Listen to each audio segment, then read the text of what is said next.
Halo guys, hari ini saya ingin membicarakan partai Real Madrid melawan Arsenal di Santiago Bernabeu yang dimenangkan Arsenal dengan skor 2-1. Kemenangan yang spektakuler karena Arsenal berhasil mengalahkan Madrid 2 leg. Di leg pertama 3-0, di leg kedua 2-1. Sepanjang pekan lalu, Real Madrid itu terus berkoar. La remontada akan terjadi. Tapi kenyataannya Real Madrid bukanlah Barcelona yang memutarbalikkan posisi 4-0 di tangannya PSG beberapa tahun yang lalu menjadi 6-1. Itulah kelahiran sebutan La remontada. Tapi Real Madrid tidak berhasil melakukan hal itu. Karena memang giginya Real Madrid itu seperti ompong. Dan Arsenal pun juga lumayan tangguh, seperti yang kita lihat di Liga Inggris dalam soal pertahanan. Jadi, saya ingin membicarakan beberapa hal. Panenkanya Bukayo Saka yang gagal, menurut saya agak berlebihan dari Saka. Mungkin ada faktor Declan Rice di minggu sebelumnya sudah menjadi pahlawan Arsenal. 2 gol murni dari free kick membuat dirinya bersejarah, dan Bukayo Saka juga ingin mengulangi hal tersebut. Mungkin itu faktornya. Bisa memalukan kiper setangguh Thibaut Courtois di depan fansnya sendiri. Tapi itu niat yang kurang baik. Niatnya itu kurang objektif. Ada sikap egonya dari Bukayo Saka. Menurut saya itu agak sedikit menggelikan sih kalau saya bicarakan dari faktor bukan penggemar Arsenal. Menggelikan. Karena kalau dia gagal melesatkan penalti itu dan Arsenal gagal lolos, Bukayo Saka akan menjadi target di Instagram. Banyak orang yang bakal nge-DM dia banyak macam hal gitu. Itulah hal yang tidak perlu. Menurut saya dia itu mau mencoba menjadi lebih besar dari seorang pahlawan Arsenal gitu. Karena kalau mau objektif, kalau mau ngechip pun juga jangan ngechip ke kiri, tapi ngechipnya ke tengah. Dan kalau mau lebih objektif lagi, ya nggak usah ngechip, tendang aja kayak biasa gitu loh. Tapi untungnya Arsenal tetap lolos, dan itu mungkin isi pikiran saya sih mengenai Panenka yang menurut saya nggak diperlukan sama sekali. Dan Arsenal berhasil menekuk Real Madrid 2 kali. Pertama-tama saya ingin membicarakan jangan terlalu besar kepala dulu dari kubu Arsenal. Karena Real Madrid, saya sudah bilang, ini bukan versi Real Madrid terbaik. Saya sudah bilang di preview sebelum-sebelumnya, Real Madrid itu formasi depannya Vinicius Junior, Mbappe, Rodrigo itu mati. Giginya tuh rontok semua, nggak ada taringnya, mereka nggak bisa nyerang. Vinicius Junior lawannya Jurien Timber nggak bisa ngapa-ngapain. Vinicius Junior musim ini bukan yang musim lalu. Kylian Mbappe juga sama. Di tengah dia itu nggak sebagus diposisikan di kiri. Mbappe itu murni sayap kiri, tapi dijadikan striker. Rodrigo Goes memang saya nggak pernah menilai dia pemain yang world class sih. Bukan selevel Mbappe dan Vinicius Junior. Jadi menurut saya 3 strikernya Madrid ini menurut saya agak sedikit overrated ya. Karena mereka itu bermain di klub yang sering, ya memang tahun lalu kan ada Kroos, Modric juga masih bagus, Valverde di posisi yang midfield yang nggak dimainkan di posisi yang salah. Jadi ya memang timnya tuh memang berfungsi dengan baik. Nah, Vinicius Junior itu ya bisa memakan peluang-peluang itu gitu loh. Tapi ketika Real Madrid giginya ompong, mereka bertiga ini nggak bisa membawa Madrid sendirian. Soalnya memang menurut saya agak sedikit overrated. Vinicius Junior, Mbappe menurut saya world class. Vinicius Junior menurut saya overrated, agak gimana ya, karena kebantu tim aja.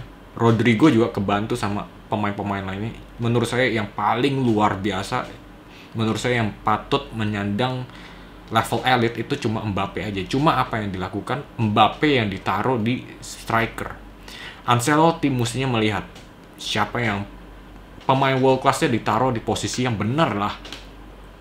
Mbappe yang di sayap kiri, Vinicius Junior yang di bawah levelnya Mbappe taruh di tengah gitu loh. Jangan merugikan diri sendiri. Masa taruh pemain terbaik lu jadi posisi striker gitu loh. Nggak masuk akal menurut saya. Apalagi kita harus mempertimbangkan ya, Arsenal itu bakal main low block, lebih low block dari biasanya. Nah, Mbappe itu mainnya counter attack gitu loh.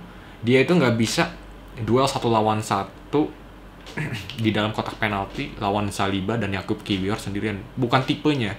Dia itu butuh seorang Olivier Giroud yang jadi titik tumpunya. Nah, si Mbappe-nya itu yang mengitari gitu. Dia yang mencoba untuk menerima bola-bola mentahan dari Giroud gitu. Dia bukan Giroud gitu. Tapi Ancelotti itu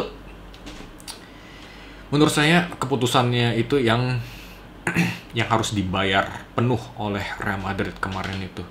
Dan juga mungkin musim ini kalau mereka gagal memenangi La Liga, menaruh Kylian Mbappe dan membuat dirinya itu jadi pemain setengahnya dari pemain dirinya yang sejati. Itu saja. Jadi bagi Arsenal, balik lagi, jangan terlalu percaya diri dulu. Mungkin kalian bisa lihat dari namanya, Real Madrid memang 15 title, tapi lini depannya kayak begitu, nggak nyambung. Di lini belakangnya itu juga Raul Asensio masih nggak berpengalaman, masa di kotak penalti narik-narik kayak begitu. Dia itu mikir apa? Antonio Rudiger juga agak sedikit amburadul, sering banget dia itu out of position, markingnya agak kacau. Alaba baru kembali dari cedera, umur juga udah menua di sayap kanan. Oh, terus nggak ada Ferland Mendy pula. Terus di sayap kanannya Madrid itu siapa? Lucas Vazquez. Selama ini Lucas Vazquez dan Valverde itu yang sering ganti-gantian jadi back kanannya Real Madrid gitu. Pemain sayap, Lucas Vazquez jadi back kanan.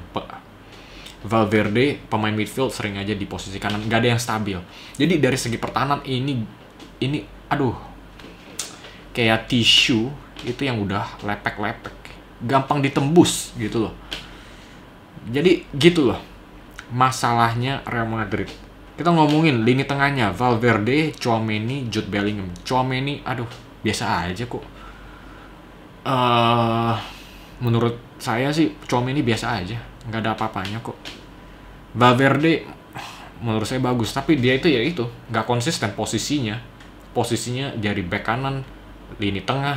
Jadi yang nggak dapet ritmenya gitu loh. Pemainnya bagus gitu, cuma ritmenya nggak dapet. Jude Bellingham juga, aduh, pemain overrated banget. Kalah besar sama Declan Rice dan Thomas Partey. Thomas Partey yang umur 33 itu lebih bagus daripada Jude Bellingham. Bellingham itu sekali lagi pemain yang overrated. Sekali main bagus di Borussia Dortmund, langsung dibeli Real Madrid, langsung merasa keren banget. Lihat aja, cara mainnya tuh mau coba kayak Rodri. Kenapa? Itu nggak perlu dari pemainannya. Karena kalau lihat dari permainannya, Bellingham itu jauh daripada Rodri. Tapi lihat dari cara pakaiannya, dia masukin baju coy. Masukin baju, Bu. Agar apa? Agar mirip Rodri. Aduh, jauh banget sama Rodri. Tapi itulah Jude Bellingham, ya.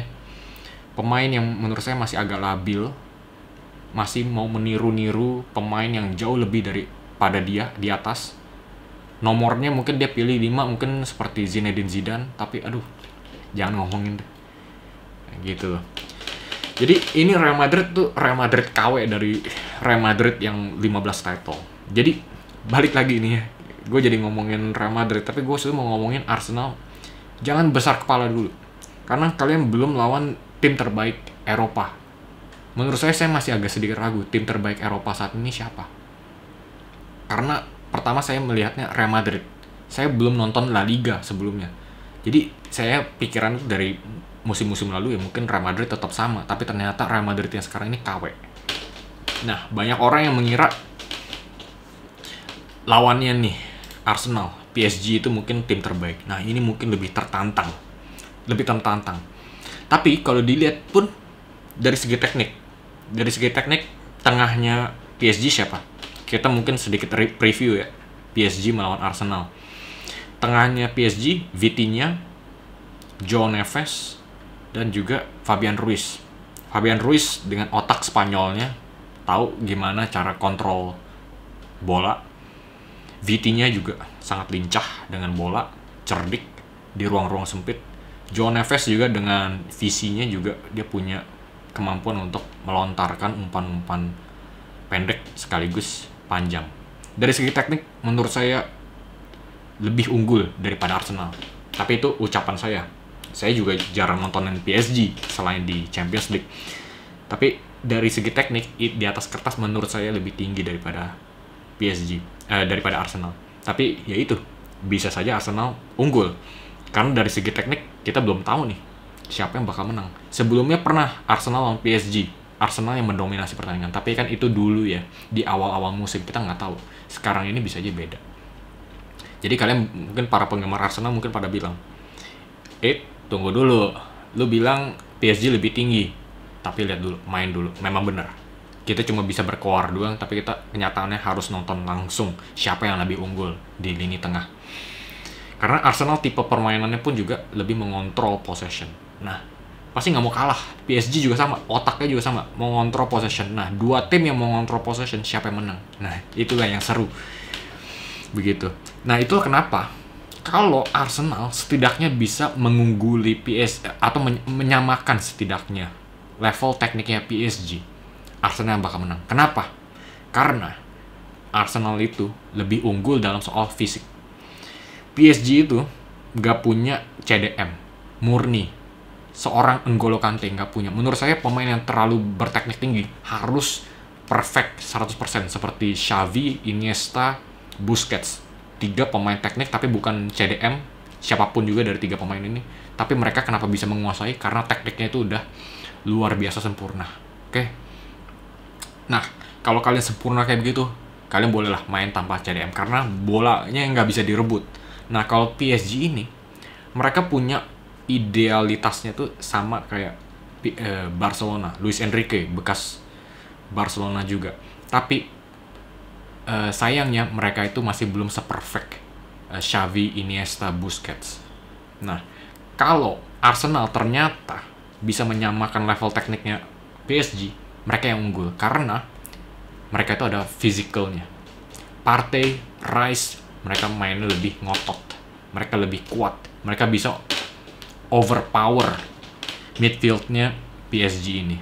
Itulah alasan kenapa saya masih agak sedikit ragu, walaupun orang-orang bilang PSG itu tim terkuat Eropa, karena menurut saya masih belum midfieldnya itu masih bisa dikalahkan.